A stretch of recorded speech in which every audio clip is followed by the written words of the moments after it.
गाय के सात स्वरों का सार दो माता, के सात स्वरों का सार दो माता।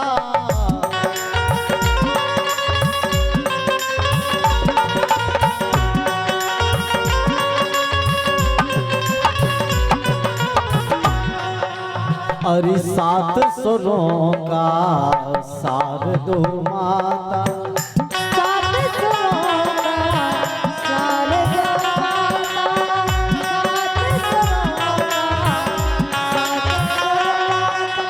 माता, सात स्वरों का सार दो माता।